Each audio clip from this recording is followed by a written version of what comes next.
Legendary Passages, Episode 39, The Odes of Athens. Athenian Youths and Maidens from the Odes of Bacchylides. Last time we heard briefly how Theseus got the Crown of Amphitrite. This time we expand on that story, and how Aegeus first hears of his son, and a fragment of the story of Io. The first ode begins as the ship carrying the tribute of 7 youths and 7 maidens was on its way to Crete. King Minos desires the young Eriboea, daughter of Alcathous, but she rejects him loudly. Theseus confronts the king, who mocks the boy's parentage, and challenges him to retrieve a gold ring he drops overboard. Theseus dives in, and dolphins take him to the halls of the Nerieds, and he meets the goddess Amphitrite, who gives him purple robes and a rosy crown. Theseus returns to the ship with ring and godly gifts, and the youths cheer him on. The second ode is more like a classic Greek play, with the chorus and King Aegeus talking to each other about rumors of a young Theseus heading for Athens. First, the chorus asks why King Aegeus is preparing for an enemy. Aegeus heard from a herald, who said a man of might approaches, and recounted his deeds. The chorus is intrigued, and asks if he leads an army. No, says the king, only 2 others, and describes his weapons and his looks. Notes that the warrior is on his way there.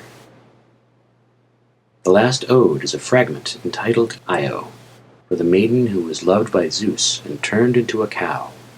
She was held prisoner by Argus Panoptes, a giant with 100 eyes, the perfect watchman. Zeus sent Hermes, messenger of the gods, to kill the watcher and free the maiden. Io eventually comes to Egypt and gives birth to Alcathous, father of Libya, father of Agenor, father of Cadmus and Europa. From Cadmus came Semele, mother of Dionysus, and here the fragment ends, the ending lost to history. Next time we shall hear more of Ariadne's crown and the other stars of Athens. The Odes of Athens, a legendary passage from the Odes of Bacchylides, translated by Sir Richard C. Jebb. Theseus, or the Athenian Youths and Maidens. A dark, proud ship was cleaving the Cretan sea, bearing Theseus, steadfast in the battle din, with 7 goodly youths and 7 maidens of Athens. For northern breezes fell on the far gleaming sail, by the grace of glorious Athena with warlike Aegeus. And the heart of Minos was stung by the baneful gifts of the Cyprian goddess with lovely diadem, for he could no longer restrain his hand from a maiden, but touched her fair cheeks. Then Eriboea cried aloud to Pandya's grandson with breastplate of bronze. Theseus saw, and wildly rolled his dark eyes beneath his brows, and cruel pain pricked his heart as he spoke. O son of peerless Zeus, the spirit of thy breast no longer obeys righteous control. Withhold, hero, thy presumptuous force. Whatever the restless doom given by the gods is decreed for us, and the scale of justice inclines to ordain, that appointed fate we will fulfill when it comes. But do not foregear thy grievous purpose. If the noble daughter of Phoenix, the maiden of gracious form, taken to the bed of Zeus beneath the brow of Ida, bear thee, peerless among men. Yet I too was born by the daughter of wealthy Pythias, in wedlock with the sea god Poseidon, and the violet-crowned Nerieds gave her a golden veil. Therefore, O warlord of Knossos, I bid thee restrain thy wantonness, fraught with woe, for I should not care to look on the fair light of divine Eos, after thou hast done violence to one of this youthful company. Before that, we will come to a trial of strength, and destiny shall decide the sequel. Thus far the hero valiant with the spear, but the seafarers were amazed at the youth's lofty boldness, and he whose bride was daughter of the sun god felt anger at his heart. He wove a new device in his mind, and said, O Zeus, my sire of great might, hear me. If the white-armed daughter of Phoenix indeed bear me to thee, now send forth from heaven a swift flash of streaming fire, a sign for all to know. And thou, if Trozenian Athena was thy mother, by earth-shaking Poseidon, cast thyself boldly down to the abode of thy sire, and bring from the deep this ring of gold that glitters on my hand. But thou shalt see whether my prayer is heard by the son of Cronos, the all-ruling lord of thunder." Mighty Zeus heard the unmeasured prayer, and ordained a surpassing honor for Minos, willing to make it seen of all men. For the sake of his well-loved son, he sent the lightning. But the steadfast warrior, when he saw that welcome portent, stretched his hands toward the glorious ether, and said, "Theseus, there thou beholdest the clear sign given by Zeus, and now do spring into the deep-sounding sea, and the son of Cronos, King Poseidon, thy sire, will assure thee supreme renown throughout the well-wooded earth." So he spake, and the spirit of Theseus recoiled not. He took his place on the well-built stern, and sprang thence, and the domain of the deep received him in kindness. The son of Zeus felt a secret awe in his heart, and gave command to the cunningly wrought ship before the wind. But fate was preparing a different issue. So the bark sped fast on its journey, and the northern breeze, blowing astern, urged it forward. But all the Athenian youths and maidens shuddered when the hero sprang into the deep, and tears fell from their bright young eyes at prospect of their grievous doom. Meanwhile, dolphins, dwellers in the sea, were swiftly bearing mighty Theseus to the boat of his sire, lord of steeds, and he came into the hall of the gods.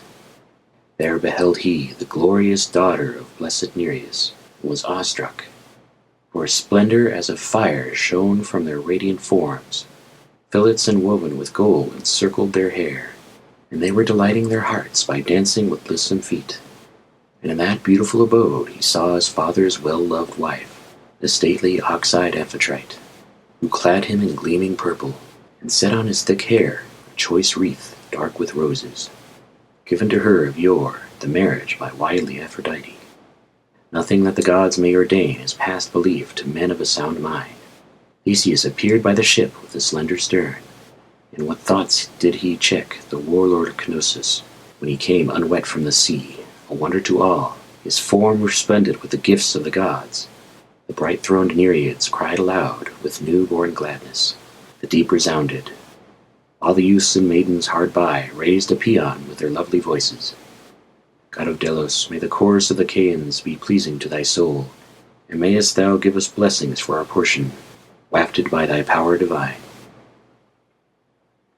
Theseus. King of sacred Athens, lord of the delicately living Ionians, why hast the trumpet lately sounded a war-note from its bell of bronze? Is the leader of a hostile army besetting the borders of our land? Or are robbers, devisers of evil, driving off our flocks of sheep perforce, in despite of the shepherds? Or what is the care that gnaws thy heart?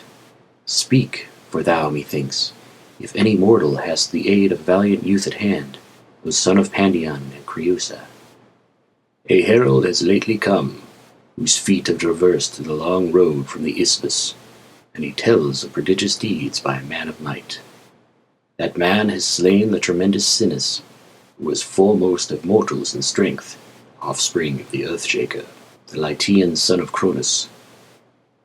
He has laid low the man-killing sow in Cremion's woods, and the wicked Scyron. He has closed the wrestling school of Kirkion. A mighty hammer of Polypemon has dropped from the hand of the Maimer, who has met with a stronger than himself. I fear how these things are to end. And who and whence is this man said to be, and how equipped?